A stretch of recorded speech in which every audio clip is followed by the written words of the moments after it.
Hari ini kita akan belajar subtopik terakhir dalam bab 2 iaitu subtopik 2.4 isotop dan penggunaannya. Kita akan belajar maksud bagi isotop, mengira jisim atom relatif bagi isotop dan melihat kegunaan isotop dalam pelbagai bidang. Jom kita mula dengan maksud isotop. Apa itu isotop? Isotop sebenarnya adalah atom-atom tapi dengan ciri yang tertentu iaitu mempunyai bilangan proton yang sama tetapi berbeza bilangan neutron. Apa yang sama? Bilangan proton. Apa yang berbeza? Bilangan neutron. Okey, jadi kena hafal maksud isotop kerana kerap ditanya dalam peperiksaan. Analogi isotop ini adalah perkataan kembar. Ingat isotop, ingatlah perkataan kembar ataupun twins. Kalau manusia, kita kata kembar. Tapi kalau atom, kita panggil isotop. Okey. Dan unsur-unsur wujud secara semula jadi dalam sekurang-kurangnya 2 ataupun lebih isotop. So, atom-atom ni dia at least ada 2 kembar. Dan boleh 3 dan sebagainya. Lepas ni, jom kita tengok ciri-ciri bagi isotop. Memandangkan kembar, maka mesti ada ciri-ciri persamaan dan perbezaan bagi isotop-isotop ini. So, apa ciri persamaan bagi isotop? Semua isotop akan mempunyai nombor proton yang sama, bilangan proton, bilangan elektron, susunan elektron, bilangan elektron valence dan sifat kimia yang sama. Sifat kimia tu macam mana? Sifat kimia tu adalah dari segi tindak balas. Kalau isotop A boleh bertindak balas dengan air, maka isotop B, kembar dia pun boleh bertindak balas dengan air. Itu maksud sifat kimia. Perbezaan bagi isotop pula adalah nombor nukleonnya tak akan sama. So kenapa nombor nukleon tak akan sama? Sebab dipengaruhi oleh bilangan neutron. Ingat tak? Bilangan proton bila ditambah dengan bilangan neutron, P tambah N, maka akan dapatlah nombor nukleon. So bila bilangan neutron dia berbeza, maka nombor nukleon dia pun berbeza.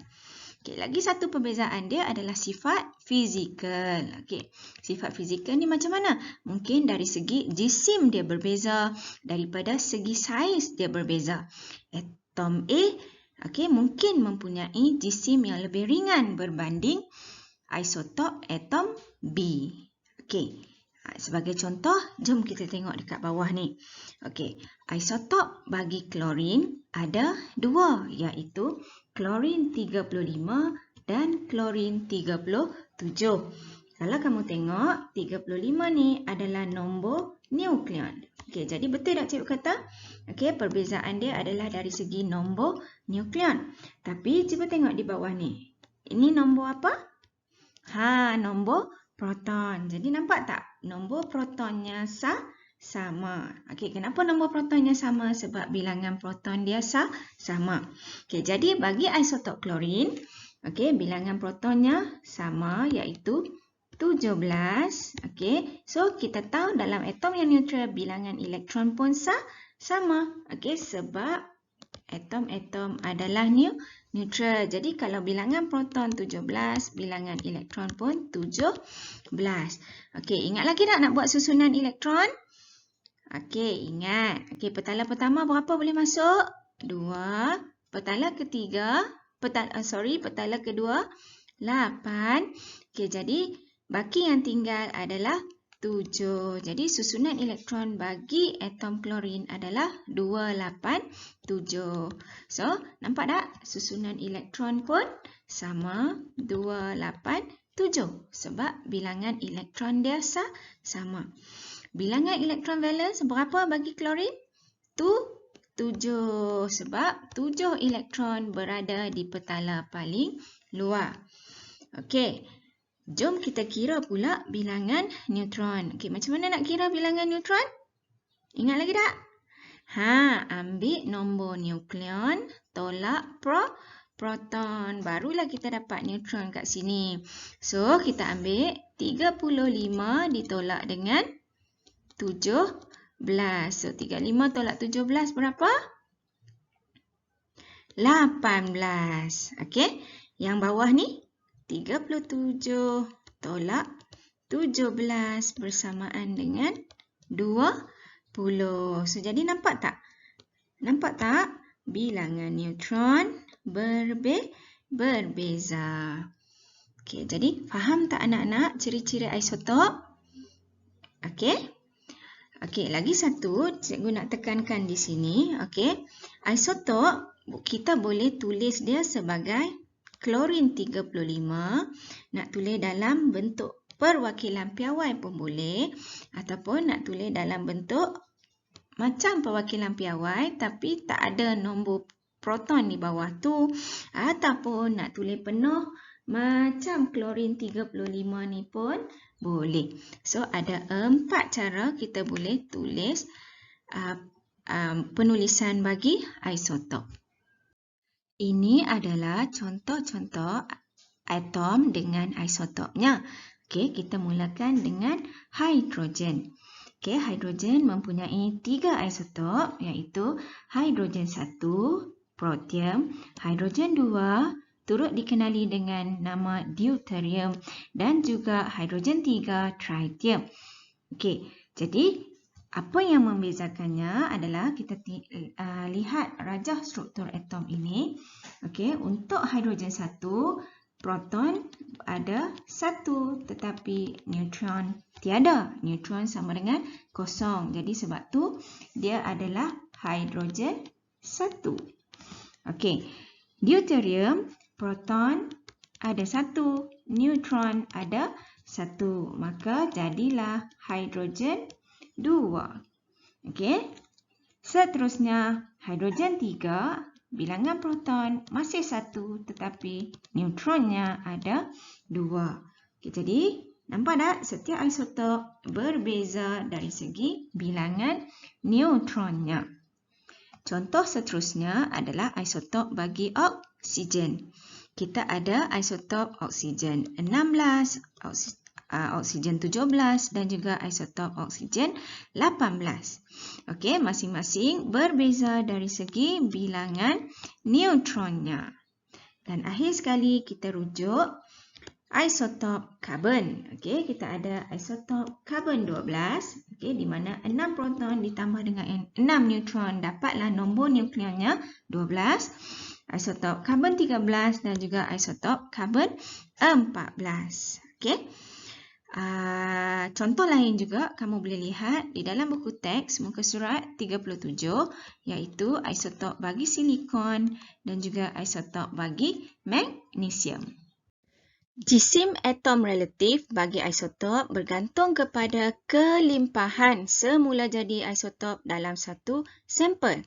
Kelimpahan semula jadi itu bermaksud peratusan isotop yang wujud dalam satu sampel. Okey, so kita ada satu sampel semula jadi unsur, kita akan tengok berapa peratusan isotop-isotop yang wujud dalam sampel itu. Okey, formula pengiraan jisim atom relatif bagi isotop adalah seperti berikut, iaitu jumlah. Okey, isotop. Okey, jumlah peratusan isotop didarab dengan jisim isotop. Okey, macam mana nak tahu jisim isotop tu? Kita ambil nombor nukleon. Okey, sebab nombor nukleon samalah dengan nombor jisim. Okey, untuk lebih jelas kita tengok contoh seperti di bawah. Okey, di mana untuk kita perlu cari jisim atom relatif bagi klorin. Klorin terdiri daripada 2 isotop. Okey, kelimpahan semula jadi bagi klorin 35 adalah 75% dan klorin 37 adalah 25%. Okey, ini bermaksud klorin 35 lebih banyak peratusannya berbanding klorin 37 dalam satu sampel. Okey, so kita mulakan pencarian jisim atom relatif bagi klorin, iaitu kita ambillah klorin 35, kita tambahlah dengan klorin 37. Okey, klorin 35 ni kita ambil peratusan isotop didarab dengan jisim. Bagi klorin 37, kita ambil peratusan isotop, kita darab dengan jisim. Okey. So, peratusan isotop bagi klorin 35 adalah 75. Nombor jisimnya ataupun nombor nukleonnya adalah 35. So, 75 darab 35. Okey. Next, untuk klorin 37 pula, peratus kelimpahannya adalah 25 didarab dengan nombor jisimnya atau nombor nukleonnya iaitu 37. So, jadi kamu tekan kalkulator, kamu akan dapati jisim atom relatifnya adalah 35.5. Ingatnya anak-anak, memandangkan ini adalah jisim atom relatif, maka tiada unit. Bukan macam selalu kita tahu unit bagi jisim adalah gram. Tapi ini adalah jisim atom relatif, so tak perlu unit. Isotop boleh digunakan dalam 6 bidang utama iaitu bidang perubatan, arkeologi, pertanian, kejuruteraan, industri dan juga nuklear. Jadi anak-anak kena ingat contoh isotop, kegunaannya dan juga bidang kegunaan isotop tersebut. Kena hafal kegunaan-kegunaan isotop ini. Contoh isotop kena betul, kena selari dengan kegunaannya. Jom kita tengok. Kalau dalam bidang perubatan, kita ada kobalt 60 iaitu untuk merawat penyakit kanser iaitu radioterapi. Seperti dalam gambar rajah ini. Manakala iodin 131 kita gunakan untuk merawat penyakit thyroid. Dalam bidang arkeologi, kita ada karbon 14 untuk menganggar usia bahan artifak atau usia fosil. Jadi inilah yang membolehkan saintis-saintis arkeologi mengetahui fosil itu datangnya berapa ribu tahun dahulu, berapa juta tahun dahulu. Dalam bidang pertanian, kita ada fosforus 32 yang digunakan untuk mengkaji metabolisme tumbuhan dalam penyerapan baja fosfat. Kemudian dalam bidang engineering, kejuruteraan, natrium 24 boleh digunakan untuk mengesan kebocoran paip bawah tanah.